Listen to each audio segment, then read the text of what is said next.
পারমাণবিক অস্ত্র তৈরি করে ফেলেছে ইরান।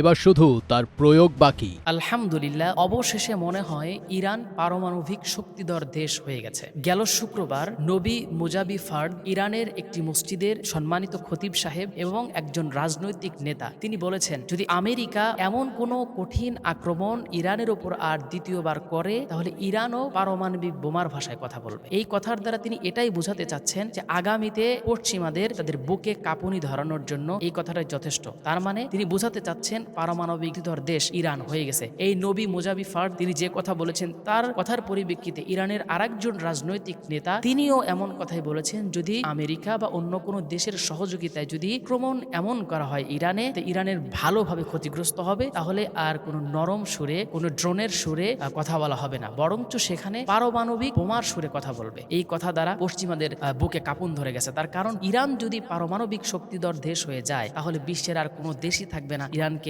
হুমকির মুখে ফেলতে বা ইরানকে আক্রমণ করতে, আর তারা দ্বিতীয়বার এরকম সাহস করবে না। কারণ ইরান কতটুকু শক্তিশালী সেটা অলরেডি তাদের কিছুদিনের পূর্বে আক্রমণ, তাদের মিসাইল, তাদের ড্রোনের কতটুকু সক্ষমতা সেই প্রমাণটা ইরান করে দেখিয়েছে। ইরানের এইরকম সক্ষমতা এটা অবশ্যই মুসলিমদের জন্য একটা স্বস্তির বিষয়। তার কারণ হলো ইরান যদি হেরে যায় তাহলে গোটা মুসলিম বিশ্বই হেরে যাবে। তখন মুসলিম বিশ্বকে, মুসলিম শক্তিধর দেশগুলোকে আমেরিকা, অন্যান্য রাষ্ট্রগুলো তারা ঘায়েল করার চেষ্টা করবে। কিন্তু আমি বিশ্বাস করি ইরান যদি তাদের সক্ষমতা এমনকি পারমাণবিক বোমা যদি বানিয়ে ফেলে তবে তো আলহামদুলিল্লাহ কোনো কথাই থাকছে না। আমরা চাই অতি দ্রুতই চোখে চোখ রেখে সেই সিংহের মতো, মুসলিম বীরদের মতো আমরা ইরানকে কথা বলা দেখতে চাই আরো শক্তিশালী ভাবে। আল্লাহ পাক ইরানকে সেই সক্ষমতা দান করেন। আমরা প্রত্যেকটা মুসলমান এক হতে চাই এবং আমার কেন যেন মনে হচ্ছে আগামীতে ইরান সহ মুসলিমদেরই বিজয় হবে। নাসরুম মিনাল্লাহি ওয়া ফাতহুন করিব।